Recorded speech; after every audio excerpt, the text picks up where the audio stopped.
Hey there, friends. Dr. Terry Rouse here, and welcome to another edition of Snuggle Bunny Book Club. Today, I'm going to be reading a book called The True Story of the Three Little Pigs.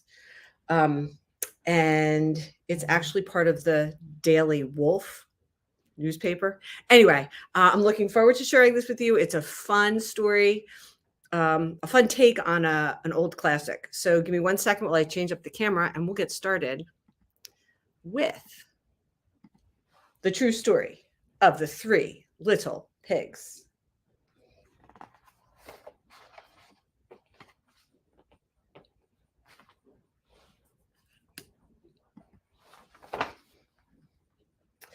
Everybody knows the story of the Three Little Pigs, or at least they think they do. But I'll let you in on a little secret. Nobody knows the real story because nobody has ever heard my side of the story.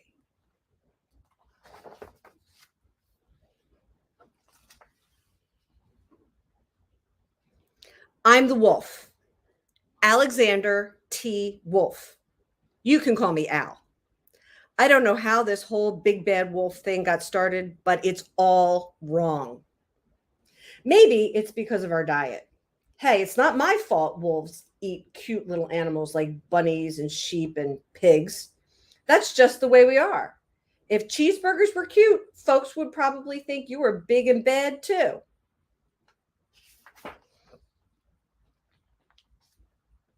But like I was saying, the whole big bad wolf thing is all wrong. The real story is about a sneeze and a cup of sugar. This is the real story.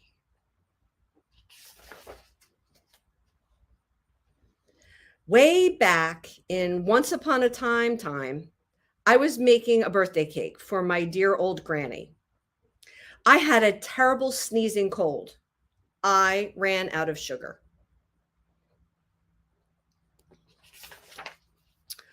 So I walked down the street to ask my neighbor for a cup of sugar. Now, this neighbor was a pig, and he wasn't too bright either. He had built his whole house out of straw. Can you believe it? I mean, who in their right mind would build a house of straw?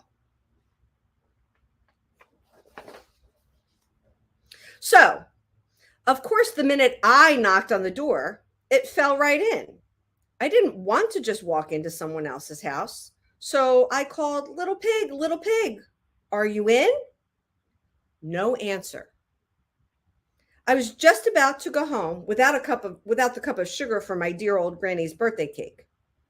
That's when my nose started to itch. I felt a sneeze coming on. Well, I huffed and I snuffed and I sneezed a great sneeze. And you know what?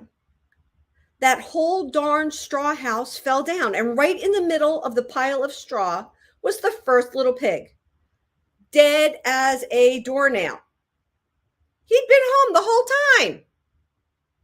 It seemed like a shame to leave a perfectly good ham dinner lying there in the straw, so I ate it up. Think of it as a big cheeseburger just lying there.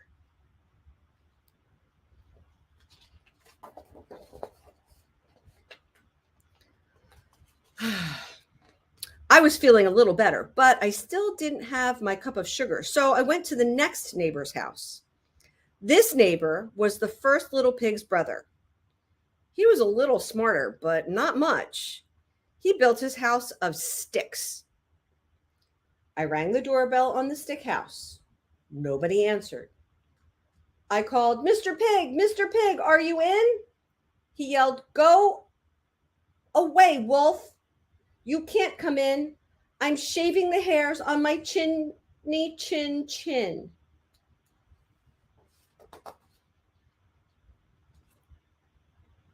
I had just grabbed the doorknob when I felt another sneeze coming on.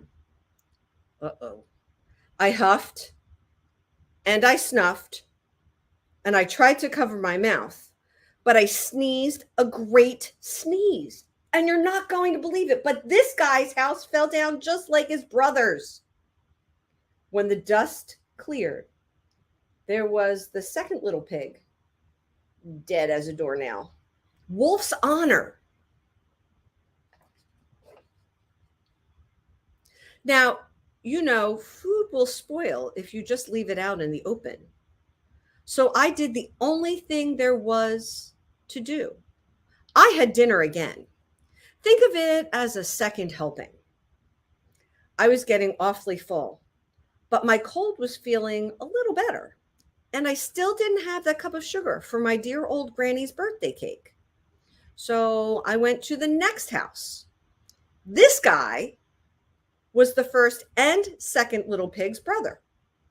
He must have been the brains of the family. He had built his house of bricks. I knocked on the brick house. No answer. I called, Mr. Pig, Mr. Pig, are you in? And do you know what that rude little porker answered? Get out of here, Wolf. Don't bother me again.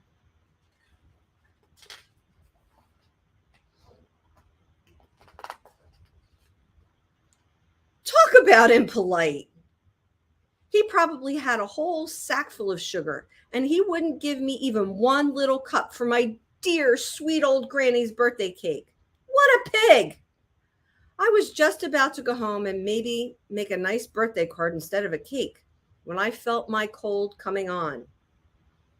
I huffed, and I snuffed, and I sneezed once again.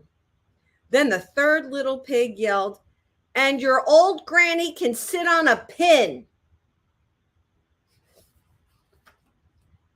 Now, I'm usually a pretty calm fellow, but when somebody talks about my granny like that, I go a little crazy.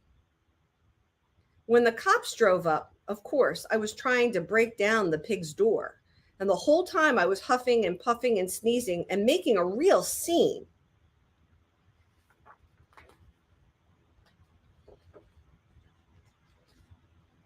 The rest, as they say, is history. The news reporters found out about the two pigs I had for dinner. They figured a sick guy going to borrow a cup of sugar didn't sound very exciting. So they jazzed up the story with all of that huff and puff and blow your house down. And they made me the big bad wolf. That's it. The real story. I was framed. But maybe you could loan me a cup of sugar. The end.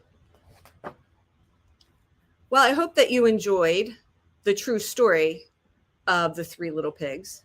It's always fun to have another take on an old classic. This book always gives me a giggle. So for those of you who are here with me today, I'm so glad that you're here, and I look forward to seeing you again in the next book that will drop into the private membership area. Keep your eyes open because they're always dropping in. Everybody, I'm Dr. Terry Rouse, and I'm thrilled that you're here with me today. See you again